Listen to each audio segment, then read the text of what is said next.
Hello दोस्तों, welcome to sleepy classes. चलिए premix की शुरुआत करते हैं। पहला क्वेश्चन जो आप देख रहे हैं यूपीपीसीएस का पीवाईक्यू है। चलिए सॉल्व करते हैं, पूरा कॉन्सेप्ट मैं आपको समझाऊंगी।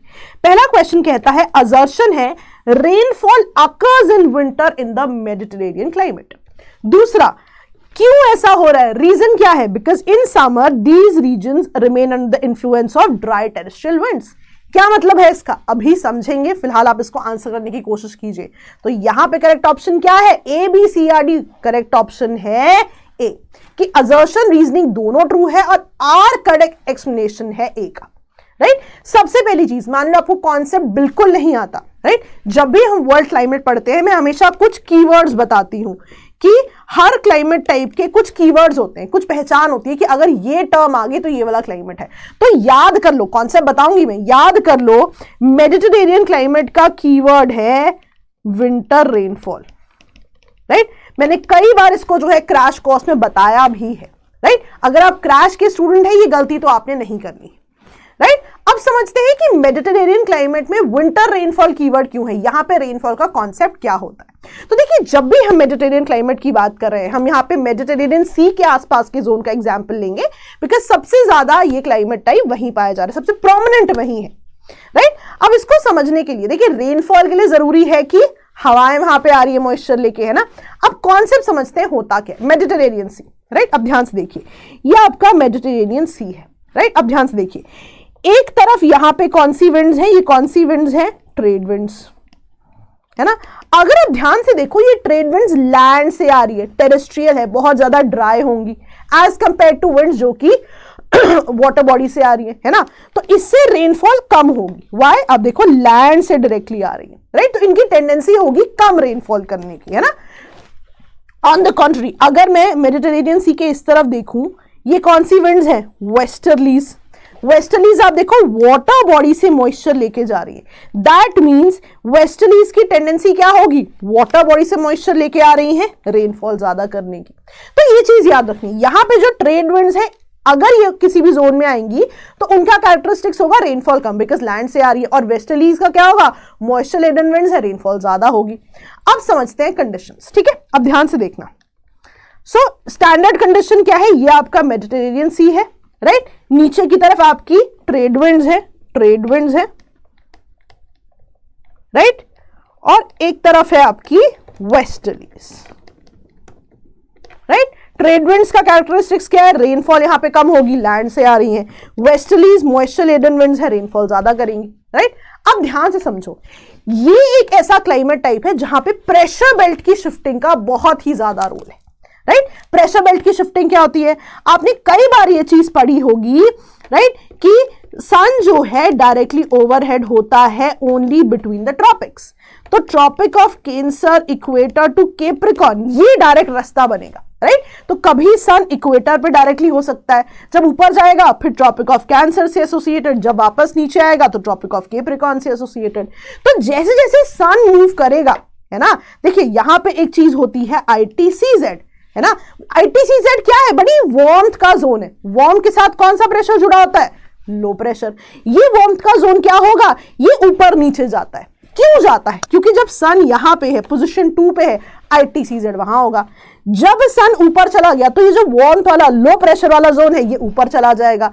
जब सन पोजीशन 3 पे आ जाएगा, ये जोन नीचे आ जाएगा। इस जोन को आप कहते हो ITCZ। है तो प्रेशर बेल्ट ही। तो जब प्रेशर बेल्ट ऊपर नीचे होगी तो आपकी हवाएं भी तो ऊपर नीचे होंगी। राइट। आप इतनी सारी प्रेशर बेल्ट्स पढ़ते हो, हवा किस तरफ, कभी ईस्टर्ली कभी वेस्टर्ली। अगर प्रेशर बेल्ट ऊपर नीचे होगी तो हवाएं भी तो वैसे ही बदलेंगी। तो यहां पे वही होता है। राइट। क्या होता है देखो, अब हम दो कंडीशंस बना लेंगे। एक हम समर्स की कंडीशन बना लेंगे, एक हम विंटर्स की कंडीशन बना लेंगे। ठीक है। अब ध्यान से देखो, समर्स में क्या होता है? समर्स में आपको पता है ITCZ मूव्स नॉर्थवर्ड्स। तो जब ITCZ मूव करेगा नॉर्थवर्ड, तो ये जो विंड सिस्टम्स हैं ये भी तो नॉर्थवर्ड मूव करेंगे। सो यही चीज होगी कि पहले आइडियल कंडीशन तो ये थी आपकी, पर जब ITCZ ऊपर गया, प्रेशर बेल्ट्स ऊपर गई, तो उनके साथ वाली हवाएं भी तो ऊपर जाएंगी। So that is what happens. अब मेडिटेरेनियन किसके अंतर्गत आ चुका है? इन ट्रेड विंड्स के अंतर्गत, क्योंकि विंड्स ऊपर गई हैं, राइट। और जो वेस्टर्लीज थी वो और ऊपर चली गई। अब समर्स में क्या हो रहा है? यहां पे ट्रेड विंड्स जिनकी टेंडेंसी थी कम रेनफॉल करने की वो आ गई, इसीलिए समर्स में मेडिटेरेनियन में क्या होगा? रेनफॉल कम होगी, राइट। विंटर्स में क्या होगी? अब आपको पता है विंटर्स में ITCZ आपका नीचे आ जाता है, प्रेशर बेल्ट वापस नीचे आ जाएगी। वापस नीचे आ जाएगी मतलब अपनी नॉर्मल कंडीशन में आ जाएगी, जहां पे टेरेस्ट्रियल विंड्स, ट्रेड विंड्स यहां थी और वेस्टर्लीज से यहां पे रेनफॉल हो जाएगी। So that is what actually happens, right. अब इसमें रेनफॉल कब होगी? जब वेस्टर्लीज के जोन में आएगा ये, राइट। और वेस्टर्लीज के जोन में कब आता है? जब आपका प्रेशर बेल्ट नीचे आएगा। तो अब यहां पे रेनफॉल ज्यादा होगी। दैट मींस रेनफॉल ज्यादा कब हो रही है? आपकी विंटर्स में।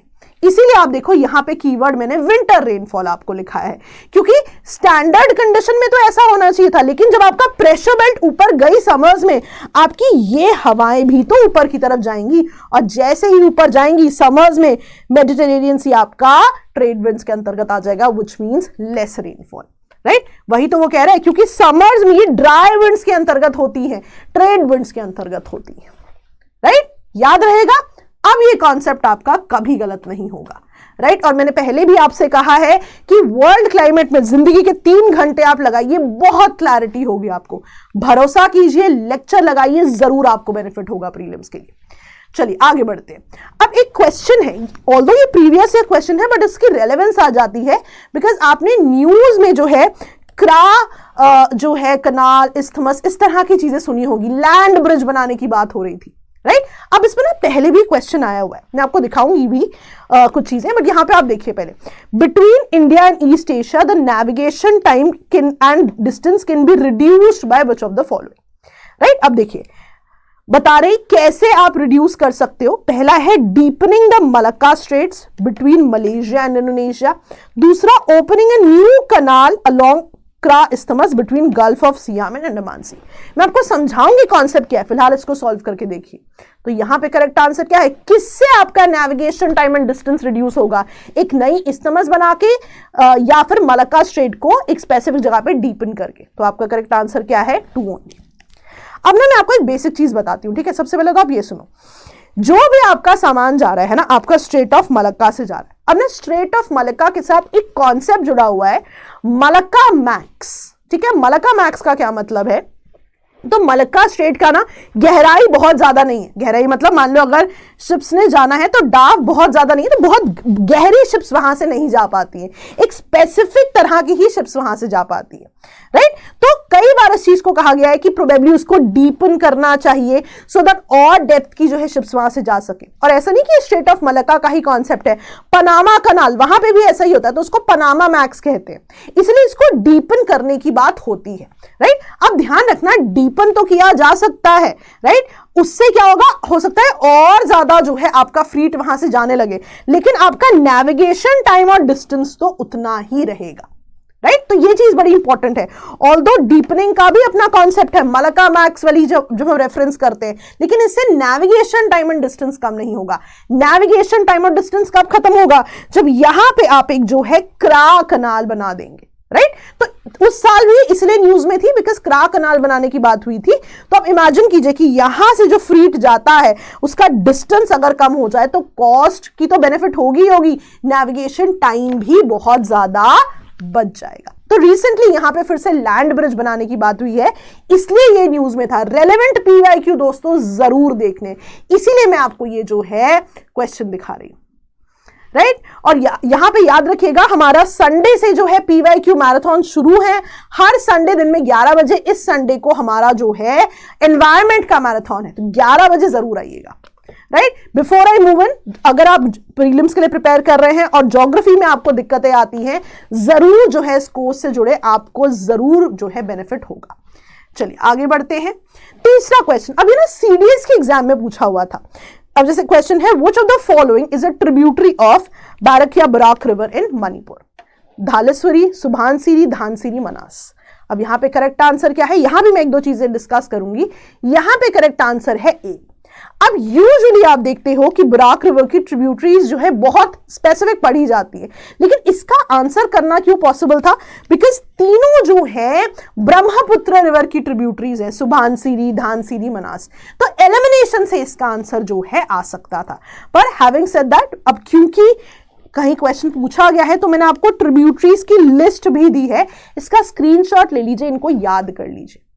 राइट अब यहां पे मैं ना आपको एक स्पेसिफिक चीज बताना चाहती हूं। देखिए, जब भी आप ब्रह्मपुत्र की बात कर रहे हैं ना, अब ध्यान दीजिएगा, जब ब्रह्मपुत्र की हम बात कर रहे हैं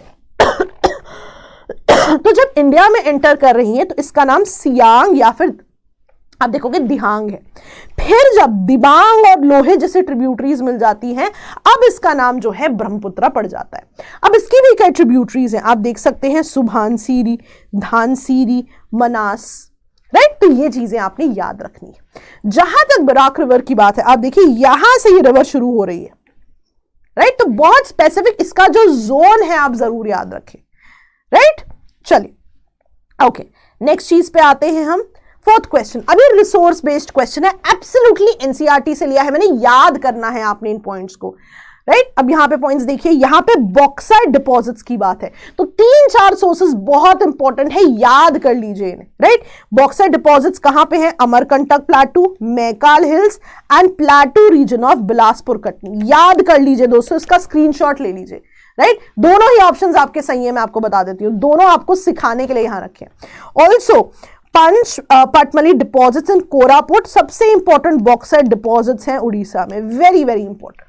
राइट हम यूजुअली सोचते हैं रिसोर्सेस कैसे पढ़े, याद रखें, बिल्कुल हैंड पिक इंपॉर्टेंट चीजें हैं, इनको याद कर लीजिए। Bauxite deposits Amarkantak plateau, Maikal hills and plateau region of Bilaspur Katni, and Orissa में पंच पटमली डिपॉजिट्स। राइट दोनों ही आपके करेक्ट है। अब यहां पे एक चीज और दोस्तों, रिसोर्सेस पे कुछ हमने लेक्चर लिए हुए, आप देख सकते हैं कॉपर डिपॉजिट्स, बहुत ही स्पेसिफिक लेक्चर है, 3-4 मिनट के, 5-6 मिनट के। आप देखिए आयरन बेल्ट्स ऑलरेडी कवर्ड, इनको जरूर आप देखिए, ये बेल्ट्स लिखिए और स्लीपी क्लासेस पे ढूंढिए। राइट माइका बेल्ट्स कवर्ड है, कोल डिपॉजिट्स कवर्ड है। राइट तो बहुत क्विक कवरेज है, जरूर देखिए, आपको जरूर बेनिफिट होगा। राइट नेक्स्ट क्वेश्चन पे आते हैं। अब ये देखिए, ये क्वेश्चन है, अब in the context of ecosystem productivity, marine upwelling zones are important as they increase the marine productivity by bringing decomposer microorganisms to the surface, nutrients to the surface, bottom dwellings organisms to the surface. अब correct option क्या है, मैं आपको पूरा concept बताऊंगी। यहां पे correct option है न्यूट्रिएंट्स। देखिए मैं आपको समझाती हूं, देखिए अपवेलिंग जोन्स की बात कर रहे हैं, है ना। अपवेलिंग जोन्स को समझने का सिंपल तरीका क्या है ना, फॉर एग्जाम्पल हम जो है पोल्स की बात कर लेते हैं ना, एक एग्जाम्पल ले लेते हैं, मैं हमेशा एग्जाम्पल लेती हूँ क्लास में। अब पोल्स में ठंडा पानी है, ठंडा पानी cold water being denser sink करेगा, है ना। यहां पे वॉइड क्रिएट हो गया, इसको भरने के लिए ट्रॉपिक से पानी आ गया, है ना, और फिर ट्रॉपिक से जब पानी आया तो यहां वॉइड क्रिएट हो गया, इसको भरने के लिए नीचे से कोल्ड वाटर आता है। राइट और जब ये कोल्ड वाटर आता है ना, ये न्यूट्रिएंट्स भी साथ में लेकर आता है। राइट तभी जहां आप देखते हो, जहां भी अपवेलिंग होती है वहां पे न्यूट्रिएंट्स कोल्ड वाटर आता है, और हमेशा आप देखोगे इसकी वजह से इनके फिशिंग जोन्स भी बहुत अच्छे हो जाते हैं न्यूट्रिएंट्स की वजह से। राइट बट अब इसका कॉन्सेप्ट समझो एग्जैक्टली क्या हो रहा है ना। अब इसको हम समझते हैं इन टर्म्स ऑफ फाइटोप्लैंक्टन्स, ठीक है। अब होता क्या है, ऊपर शैलो वाटर में फाइटोप्लैंक्टन्स एग्जिस्ट कर रहे हैं। अब फाइटोप्लैंक्टन्स को सर्वाइव करने के लिए जो है फोटोसिंथेसिस करना है। अब देखो उनको 2 चीजों की जरूरत है, एक आपका सनलाइट, एक जो है न्यूट्रिएंट्स। राइट अब होगा क्या, फाइटोप्लैंक्टन जो ऊपर की लेयर्स में है उनको सनलाइट और न्यूट्रिएंट चाहिए, शैलो वाटर्स में है। अब जल्दी जल्दी जो है सनलाइट यूज करके ये अपने प्रोसेसेस करते रहते हैं, फोटोसिंथेसिस करते रहते हैं। इसमें क्या होगा, न्यूट्रिएंट्स जो है रिप्लेनिश होते रहेंगे। तो अपवेलिंग का एडवांटेज क्या है, जब जब अपवेलिंग होगी तब तक उतने ही न्यूट्रिएंट्स आते रहेंगे, और जो ये फाइटोप्लैंक्टन का प्रोसेस है ये चलता रहेगा, और फाइटोप्लैंक्टन जो है ग्रो होते रहेंगे। तभी आप देखते हैं ये जोन्स प्रोडक्टिव होते हैं, फाइटोप्लैंक्टन बहुत ज्यादा होते हैं, फाइटोप्लैंक्टन बेस्ट फिश फूड होते हैं, इसलिए ये जोन्स बेस्ट फिशिंग जोन्स भी कहलाते हैं। तो जितने न्यूट्रिएंट्स आते जाएंगे उतनी यहां की मरीन प्रोडक्टिविटी क्या होती जाएगी, बढ़ती जाएगी। राइट समझ में आया। तो न्यूट्रिएंट्स आना यहां पे मेन कारण था। राइट तो I hope the session has been useful. कोशिश कर रहे हैं कि कुछ कॉन्सेप्ट्स लेके आए, कुछ फैक्चुअल डेटा लेके आए और आपको जो है और ज्यादा इंफॉर्मेशन जो है दे। और जैसा मैंने कहा PYQ मैराथन भी दोस्तों शुरू होने वाला है, जरूर अटेंड करें। एंड इन केस आपको जो है ज्योग्राफी में थोड़ी सी भी हमारी कंट्रीब्यूशन की जरूरत है, जरूर इस इंडिविजुअल क्रैश कोर्स को आप कंसिडर करें। Right, so that's it from my and for the day. Thank you so much. Bye bye.